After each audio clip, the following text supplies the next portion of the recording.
Right now, the system's not fair because the reality is when a human recruiter decides to review applications, they appear to them in, as you mentioned, chronological order. And once they've gotten through enough and then reached out to enough of those applicants to say you've got an interview, they don't look at the rest. And so that's obviously unfair on the people who didn't get seen. But the great thing about using AI for these types of tasks is you can literally audit the reasoning trail and understand why are certain applicants getting through and why are they not. I think once people start to sort of internalize the value of having like really an audit trail on artificial intelligence's reasoning, the bias conversation will totally flip on its head and be like, why are you just artisanally going through these applications and just deciding in your head and we've got no idea how you made, like you can easily imagine that world. And I think that world will come. This is 10X Recruiting, a podcast from MetaView. Let's get after it. What's up, everybody? Welcome back to another episode of 10X Recruiting, brought to you by MetaView. So we've been getting a lot of pings from people saying we need updates on what's going on in the world, and especially with how fast things are changing in recruiting and with AI. We heard you. And Sal and I, maybe like once a month-ish, like we'll see what happens. Maybe we do some breaking news event stuff too. But when there is enough topics in the world to discuss, I have dragged Sal kicking and screaming into this conversation with me to have. So Sal, what's up, man? Good to see you. Good to see you too, man. Good to see you last week as well. Good to hang out. Yeah, we had dinner last week, and actually that's going to be our first topic today. So the first topic we discussed at our dinner last week was this Eightfold lawsuit. I'll give the audience kind of the high level of what's going on here. But basically this is thought of as like one of these like landmark AI lawsuit cases to where Eightfold is screening candidates that are in the top of the funnel. And what they're doing is they're basically creating like a little score attached to the candidate, then helping stack rank the employer. So I think the employer in this case was Microsoft and PayPal, who are the customers of Eightfold. And candidates are coming in, two candidates have filed this lawsuit. And what they're claiming is that this is actually like a credit report. It's a hidden credit report.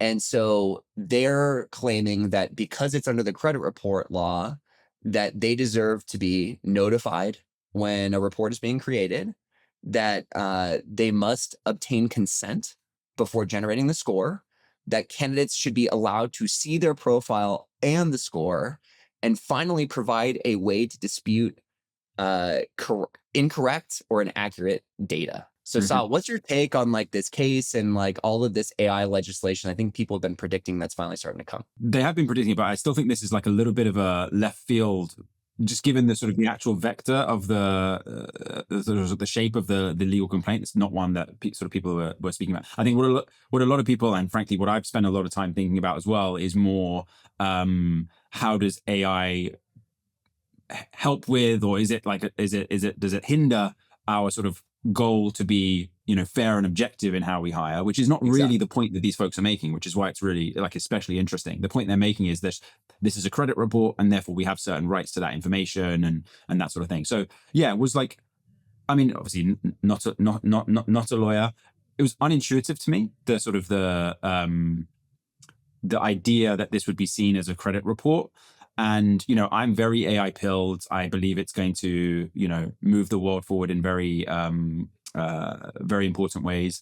I'm also not convinced that this vendor has like the most bleeding edge AI, frankly.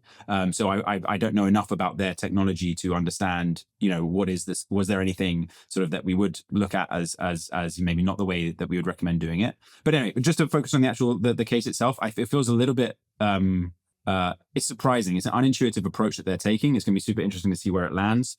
I don't think that using AI to assist you in sort of categorizing certain parts of a candidate's application is akin to a credit report. I guess we'll see what the legal folks think. Yeah. So at dinner, I made the argument that if you're Microsoft and PayPal, you are getting millions of applications per year. And today what happens is it's filtered chronologically. If you don't have software, say when you job opens, all of a sudden candidates are coming in and all of that is chronological, which is unbelievably archaic. And when you have a huge brand like Microsoft or PayPal, you're in the millions of candidates per year to where, at Google, I think my last year at Google, we had, I think it was like 7 million applicants or something like that. And we spun up a team, like it was called the application review team. Like we tried all of these different human ways to solve the problem. It doesn't scale. It doesn't work. It's basically impossible to review all of these applications. And so I think part of the challenge we have here is that people who are filing these lawsuits, one is they're kind of like ambulance chasers, and so they're litigious. They want to like get their money. But I think two is like candidates actually don't understand how the game works. Mhm. Candidates just assume there's all of this intelligence going on in the back end. Obviously, there is some here, which we'll get to in a second. But what they should really understand is the old way of chronological is literally the worst way for them. That means the only way your resume gets seen is if somebody randomly looks at it or a recruiter is sourcing within the ATS and they're using keyword searches in the ATS. That's how the old way worked. So what's novel here is that Eightfold's trying to basically score these candidates to proactively surface them to the recruiting team so that they will actually see people that matter and not miss potentially great candidates, which I think is coming. A lot of people have talked about this, but Sal, the pushback, I think, from a lot of folks in our community is, well, that's biased. Like there's bias involved. Well, so I think there's like the sort of the important philosophical conversation that our community should have around, is this the right thing to do, which I'm happy to jam on now. But the first thing, I think, just to call out, these plaintiffs are just saying they have rights on the data. They're not saying, hey, you've been biased, you shouldn't have done this. It's a different vector. That's what I'm saying. Now, I think I'll maybe maybe we can park that, because I think it is maybe that's like the red herring, and the more important societal question is, how is AI going to help us with decision making? But just to sort of like put a pin in the red herring, I think this will end up, if it comes through that, hey, yes, they do have the rights to this data, which again, I don't know, but I guess would be unlikely. I think that's a bit of a nothing burger. The fact is, every time you apply for a job, you accept the recruiting privacy notice anyway. 99.99% of people do not look at that, and they don't look at what it mentions how they're going to use your data and the rights you have to it and all. So that's already exists. Like there's already a set of things that any sort of legitimate company will tell you they're going to use your data for and how they're going to use it, and they'll just add a couple of bullet points to that, and that will be gone. And these plaintiffs might get something out of it, and who cares? It will be a nothing burger. Now, if we want to interpret this as, hey, this is just some candidates who are unhappy because and they're just trying to clutch at any sort of and pull on any thread they can to sort of suggest this wasn't fair, and they just happen to have chosen this because it's the most legally sound. But really what the problem is people just don't want to be judged by technology in this way. Then yeah, that's a far bigger topic. And I think there's like a ton of reasons why. We'll probably talk about it for a couple of years, and then in 4 years time, we'll look back and say, of course, we're going to use technology to help us sift through this like explosion of applications we receive for reasons like you mentioned. Like right now, the system's not fair because, the reality is when a human recruiter decides to review applications, they appear to them in, as you mentioned, chronological order. And once they've gotten through enough, and then reached out to enough of those applicants to say you've got an interview, they don't look at the rest. And so that's obviously unfair on the people who didn't get seen.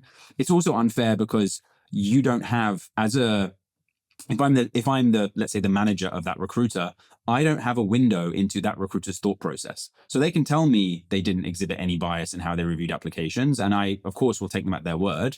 But the great thing about using AI for these types of tasks is you can literally audit the reasoning trail and understand, why are certain applicants getting through and why are they not. Now, does that mean that you'll never see any example of bias in that reasoning trail? No, there'll probably be a period where we do see some examples where, like, actually that's not the way I would want this to make that decision, or that's not our policy to make a decision like this. But at least you can see it and you can change it. So I think once people start to sort of internalize the value of having like really an audit trail on artificial intelligence's reasoning, the bias conversation will totally flip on its head and be like, why aren't you using something that's auditable to make why are you just artisanally going through these applications and just deciding in your head, and we've got no idea how you made, like, you can easily imagine that world. And I think that world will come. We have it exactly the same with our core, like we're we're thinking a lot about application review right now and how we can take a really agentic approach to it, including this sort of demonstration of this reasoning trail and enabling people to make sure they're happy with the thinking of the AI. And we really think of it as not ranking actually, but you're giving the AI a set of instructions in order to sort applications in ways that just saves you frankly, literally the time of doing the same thing you would do anyway. But anyway, we saw the same problem when we first launched our company, frankly, as a note taker, where it's like, oh gosh, surely we're not going to record conversations. That's going to lead to like all sorts of, people will look back at the video and decide I didn't like the look of that person, so I'm not going to hire like any excuse to not have change occur, essentially. Whereas now it's completely the opposite pressure. It's like, how are you not recording these interviews? How do we know that we're running a great, fair process if we're not recording these? So I think these things just like end up inverting themselves more often than not. It's such a good point. I appreciate you expanded on it more than what you said at dinner. But the thing that you said at dinner, which really resonated with me, was like, AI is ultimately going to be able to provide a mirror. And so I think everybody in the modern world wants to remove bias or be aware of bias. Like, I don't think that that's a hot take. But we should at least know what it is. And so how do we know what it is when we have this technology, but today we're deciding not to use it because we're worried it's going to introduce another type of bias? It's so weird to me that we're going down this path. It's like the deceleration path. It reminds me of like Waymo. Like Waymo today, clearly safer than human drivers. It's like 50,000 people die every year of car accidents. Every year. I know someone who died in a car accident. You probably do too if you're a listener. It's a huge number. But yet we're worried the robots are going to kill like 1 or 2 people. Like we're orders of magnitude away from like a serious conversation. And it's the same thing here, to where turns out, Sile, humans are biased. Like we were just made this way. Genetically, we're encoded with biases. That's how we've survived. The ones with I guess there's like some social Darwinism there. Like the ones who didn't have the right biases are no longer with us. That's exactly right. That's how we got to this point. Now, the modern world wants us to like make these flips very, very quickly, but then also include these restrictions on us of like, whoa, this technology. And I think a lot of this, honestly, Sile, and I've kind of like beat on this drum for a little while. And so if you're a lawyer listening to the show, I apologize for what I'm about to say. Stop trying to justify your existence. Like these are the sorts of things that if you are thinking ahead to what Sile just said of like, it's going to obviously invert itself. Another example would be Bridgewater. They started recording meetings in the early 2000s. And Ray Dalio is the founder. Literally his legal team was like, over my dead body, Ray, this is going to be a nightmare. Think about what happens when we get sued, which is going to happen. We're the biggest hedge fund in the world. And then what? Think about what the discovery is going to be. So guess that happened. That experiment ran. And guess what happened? They got to go look at the videos. And it turned out because they were recording, none of the Bridgewater people were doing anything nefarious at all. And the cases go away a lot faster. And I think that's exactly what we're going to see here.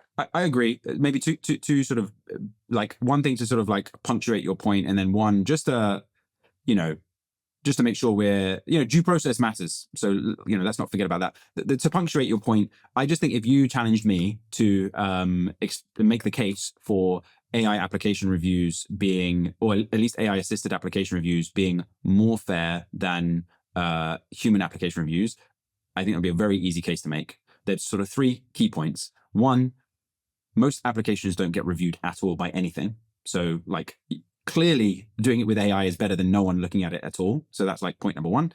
Point number 2 is in a world where you have, let's say, your best, most thoughtful, let's just be frank, most intelligent recruiters orchestrating AI application reviews, they're able to do that much more effectively and fairly than having to hire 10 recruiters, 20 or 50 recruiters into my team just to review these applications. I hardly know these recruiters because they've just joined, but I need someone to look at those applications. Like that is not, you have no control over that.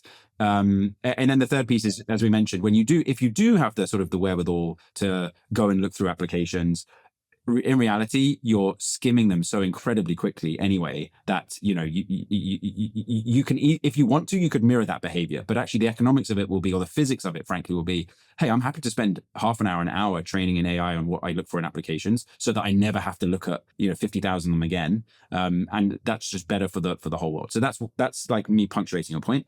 I would just say on the due process side, I'm not saying like lawsuits are good, but I it's not like we're going to get everything right away. And these conversations are helpful to sort of like, you know, sort of like sand down the edges of our reasoning, or get like, you know, I hope that I'm like running a company that's really impactful to how recruiting gets done. And so I need to be thinking about these things. I need this, you know, I need these things to sort of spike and bubble up, and it obviously affects how we build things. And I think that's overall a good thing, even if like in isolation, any one lawsuit might be like, oh, that's like a little bit strange. Okay. So the last point I'll make on this topic, and this is why I think I'm getting more and more passionate about it, is because I do have a group of friends who is basically just taking like a wait and see approach on this.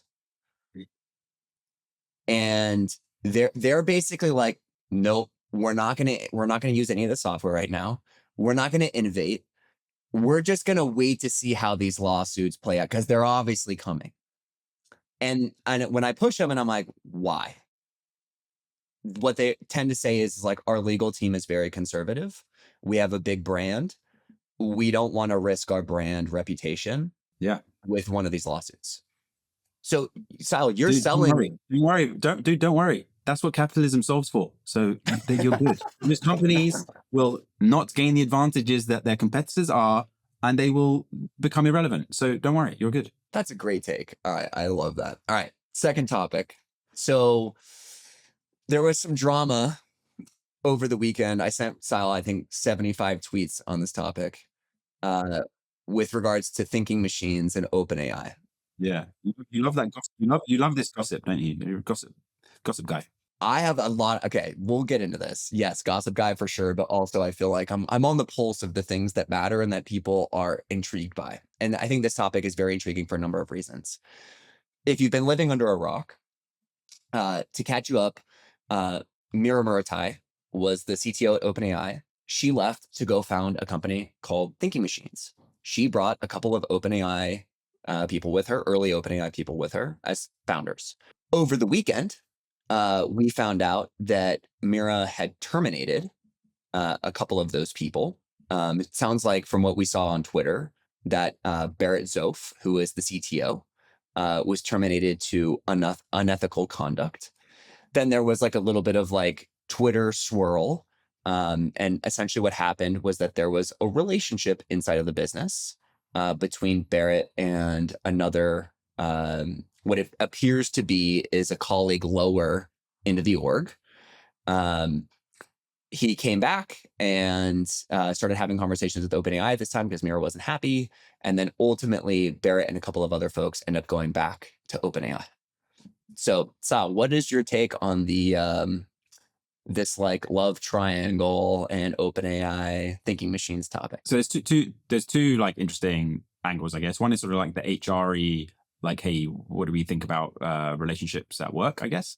And then the second is almost like, I guess, like the startup VC interpretation of like, what the hell's like this company was valued at literally billion.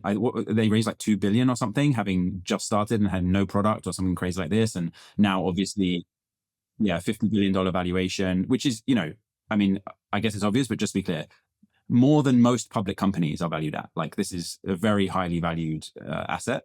And the best take I heard on that side of it, which I really can't add to, but so I'll just like regurgitate it. But I was listening to Jason Lemkin, who's like a SaaS investor and like general thinker, and his reaction when he was sort of posed the question was just like, yeah, that happens with seed rounds. Like, yeah, founders break up and realize that, yeah. So his point is like, this was an early stage company. these investors who put in so much money had no idea about the sort of how concrete the relationship was between these founders. And so this is, you have, much as you have this like insane amount of cash that they had and this insane valuation, the reality was this was a seed round and we knew very little about this company at this point. And this happens in seed rounds very often. It's just, you never hear about it because usually a seed round is like, whatever, sub $5 million. So I thought that was pretty funny. On the relationship, on the company relationship side of things, I'm gonna start like, I don't want to say vanilla, but like I want you to sort of do the first proper shot. What I will say is, I think this maybe societal thing of it used to be the case that people would meet their partner in the workplace a lot, and now it's not. So obviously, I don't know the specifics of. You definitely have. You can have situations where there's power imbalances in the workplace, obviously, which can confuse things. But you can't sort of go full send and therefore like no relationships are ever allowed because that's not good for humanity. So yeah, I definitely wouldn't be tut. I can't believe they're having relationships. I don't know enough of the details. That's why I call this gossip, because I don't know. And maybe even if I did, I guess I wouldn't. To be honest, if I did know anything, I definitely wouldn't speak about it. But yeah, I would need to know more to sort of really pass judgment. But overall, like relationships in the workplace, I think it's natural. Let's first talk about because I think right now the allegation from Thinking Machines and potentially some of their investors is like OpenAI is like stealing industry secrets. And so my view on that is like, well, they were at OpenAI first. And then you guys stole some secrets and started a company, and that was okay. Now that they're going, are they just complaining? They're whistling in the wind about it, or are they actually doing like saying this is not allowed? I think it's so early that we don't know, but I do think there is and there's always kind of been this loud contingent of like, you can't go work for a competitor. Yeah. We had why California, that is literally the advantage California has over almost every other place on the planet. Well, non-solicit went away in general, right? Like this is now a couple of years ago. And I think this is actually like, we're starting to see these things play all the way out. I think I actually empathize with Thinking Machines. Like, they raised $2 billion at a $50 billion valuation. So I don't empathize that much, but I empathize a little bit to where it's like when you lose some brains like that have like justified the valuation, all of a sudden you got to completely re-underwrite the business.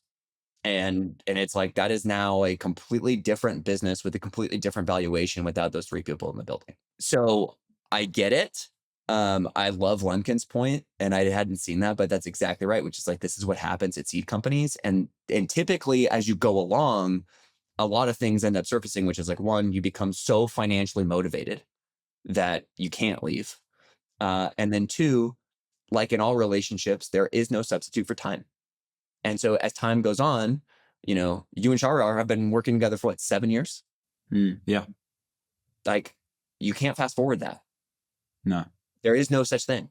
Like, you have to actually go through those things.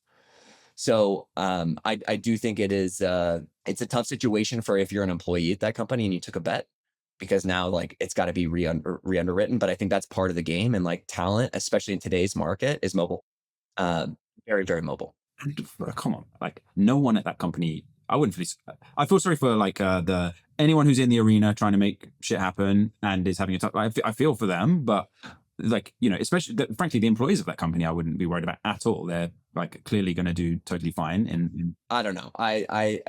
The world changes very quickly, and so anyways, I have some heart for them. So now on the second piece, it's so interesting you mentioned it, because I feel exactly the same way, which is like, okay, in a world to where almost all of us now are terminally online, like all we're doing is like, I'm looking at you right now through the computer screen. We're not hanging out, like talking, in a conference room.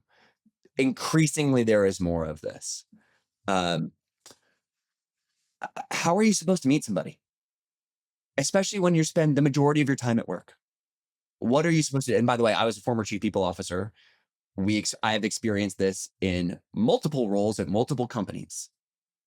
And I used to take the view that if you are in a position of power, that it is impendent upon you to not shit where you eat.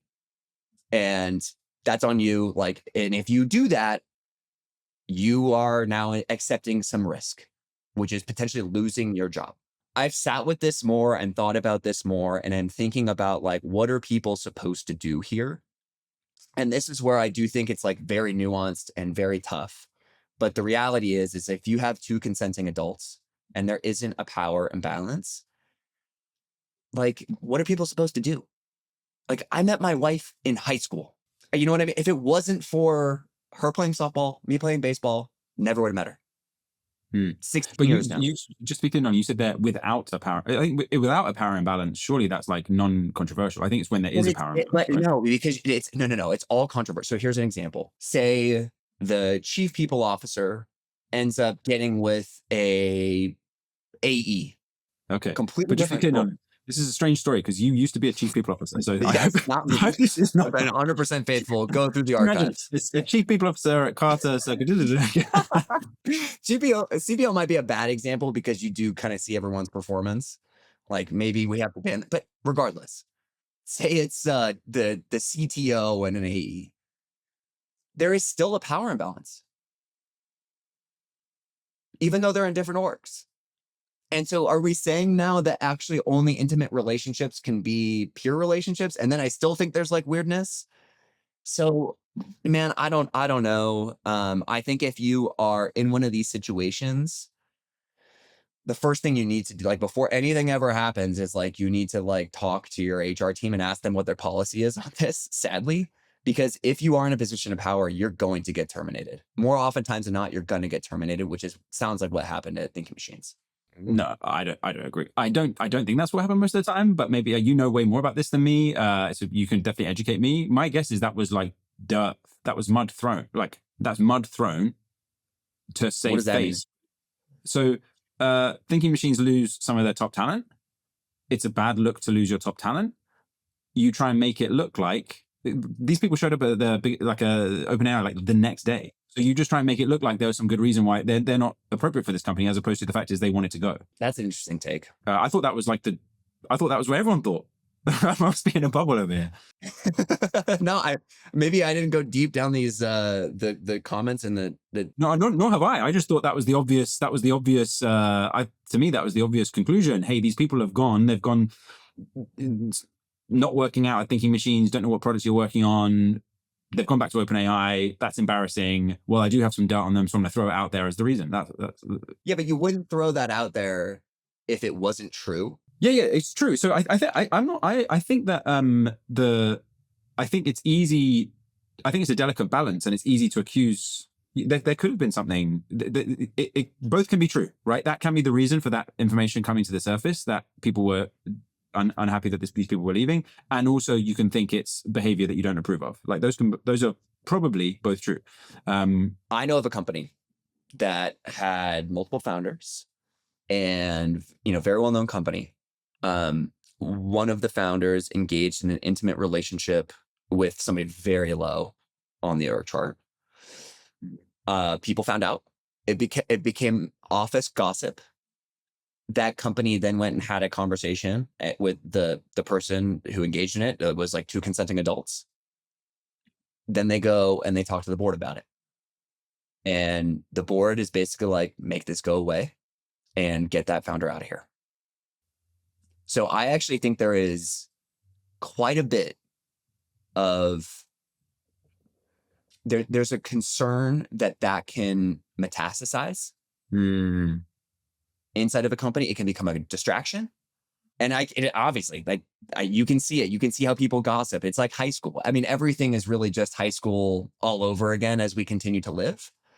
But if you're a board and you got millions of dollars on the line, the last thing you want is a distraction. And then the easiest thing to do is to terminate that founder and to make the other person go away with a settlement. I guess so. Just to maybe be crystal clear on my interpretation, I think like relationships starting in the workplace is like not a bad thing per se. I think it should be more delicate and like it maybe deserves some level of scrutiny and some level of disclosure and so these like artificial things because we know there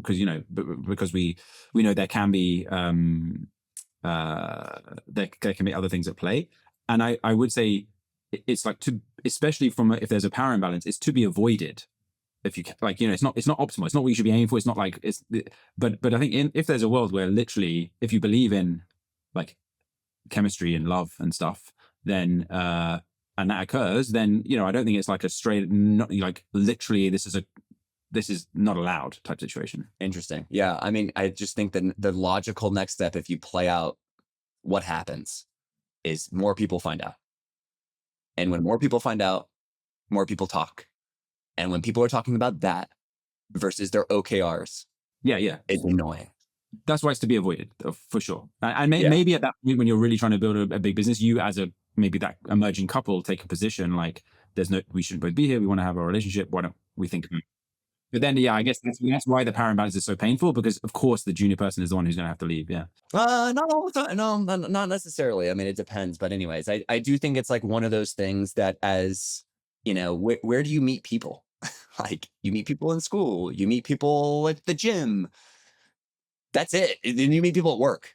That's what people have right now. And so this is kind of like a little bit of like a cry from me for those that are still single, that like, what are you guys supposed to do? Like I feel for these people. So, all right, last topic, Sile. So right before Christmas, and I've been thinking about this for like 5 weeks. So right before Christmas, Christina Cordova, who's the COO at Linear, prolific internet writer, awesome thinker, wrote a piece called "Backchanneling is Becoming a Crutch." And so the essence of this is companies are starting to backchannel specific, like especially execs, like before they even talk to the candidate. Early channels filter for like any sort of friction, not for ability. Turns out like strong execs like often have enemies, which I know one or two things about. Success is environment specific. So like what worked at Google may fail at like Linear. And then early back channeling is kind of like it outsources judgment to other people. So I'm seeing this actually all the time. And I'm curious to get your take. I didn't actually get to read the piece, but I 100% agree with this. You hear it all the time, especially from super high powered people. Again, hey, you should I don't even worry about interviews. I just do back channels. It's like, yeah, okay, Reid Hoffman. That's because when you call up someone to ask for they want you they really want to give you great information. Whereas, when I do it, it's like, it's not the same. So I think the point is, some people have incredible people in their, and trusted people in their little black book that they can speak to and get references, and maybe for them it makes a lot of sense. For most it doesn't. The second thing is, have you referenced the referencer? Like, what if they're terrible? It's just like it sort of like collapses in on itself when you really start to think about it. And I basically think overall this obsession with backchannel, I think you should do the backchannel references, to be clear. I just think you should give them, I think this idea that they're the most important thing, as opposed to some additional dots for you to then sort of to investigate or whatever it might be, is what's wrong. It's not the most important thing. I think the thing that's really sort of almost nefarious is too strong a word, but I think it plays to the hiring managers sort of, it plays to your like worst vulnerabilities. Like, oh, well, I just, I want this person to think I'm capable. So if they, I've just referenced this person, they've said they're no good. If I go and hire them now, they'll see that at some point and they'll think I don't know what I'm doing, or I don't trust them, or whatever it might be. So I think there's like this social like element to it as well. So yeah, I basically agree with this sort of this crutch. It's sort of like it's almost like you don't get fired for buying IBM, like type thing, There's a piece of that. There's also a piece of, I think it's lazy, because if, it's typically CEOs that are doing this, and they're slammed for time. And so what they're trying to do is avoid talking to people who have anything negative about them. Couple of things I've learned as like I climb the ladder in my career is number one, not everybody loves you, and it doesn't matter how objectively good of a job or numbers you moved. Humans are complicated. You're going to step on landmines. You're going to step on other people's toes. Sometimes two people just don't get along. Like they just like don't like working with another person. I have that experience all the time, turns out. which is why I have to work by myself. But the big thing here is I actually think back channels are super important, but the best back channel is when the person I'm calling knows me, like deeply knows me. So instead of like I'm calling Shahryar to be like, hey, like tell me about Sal. Obviously, like he knows he knows everything about you, but he doesn't know anything about me. And so he can tell me all the things about you that he liked and didn't like. But if those aren't applicable to me, my business, and my team, it doesn't matter. The other thing is that, it turns out the higher you get in your career, the more likely you leave by getting terminated. You see this, I'm a big NFL fan. There's 10 coaches openings, right? A third of the league is now looking for new head coaches. They got fired.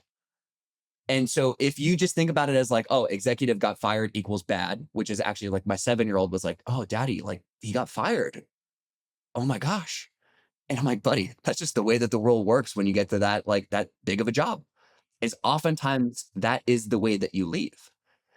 And I think there's this stigma that we have to where it's like we're looking for roses and rainbows on everything. And it's just like, that's not how humanity works. I think it's a lot more complicated and there's many, many more shades of gray.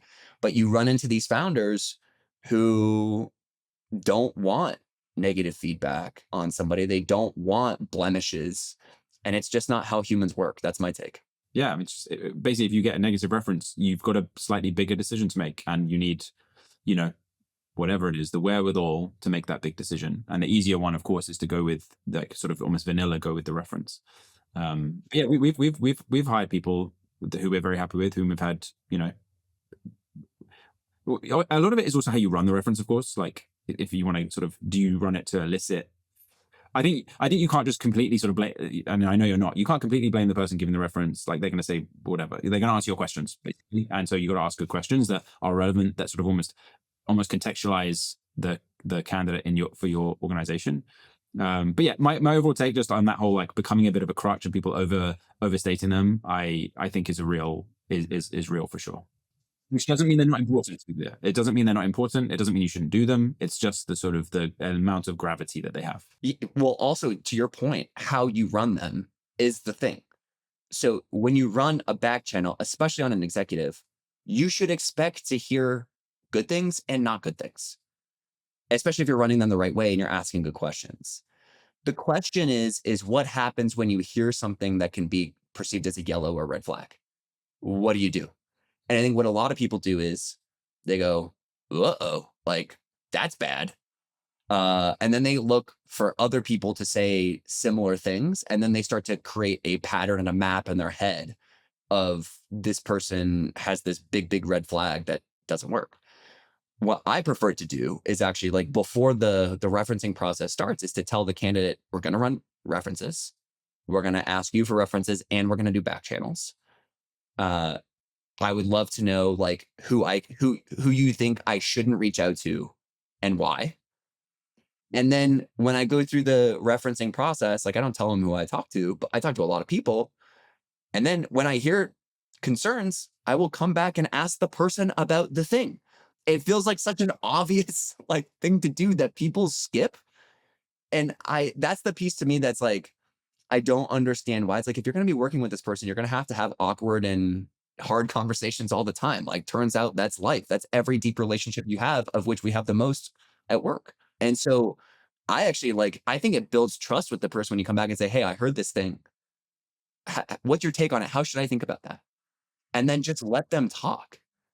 And that's the piece I think people skip, is they hear something negative, which is exactly what Christina is accusing them of, especially early in the process. You hear something negative, you don't even know the person, you just skip meeting with them entirely and you move on, and potentially you miss something great. One thing I do have to say, it's 28th of Jan, we're recording, and literally today I posted about this new skill that our AI agent has, which is to get you a list of referees for a candidate. So say you have a candidate you're looking to run references on, you give that resume or LinkedIn profile to our AI agent, and we'll go through who they overlapped with at each of those companies and who has sort of adjacent job titles, and literally give you a list of people. These are the people you can consider either backchanneling or presenting to the candidate saying, which of these should I speak to?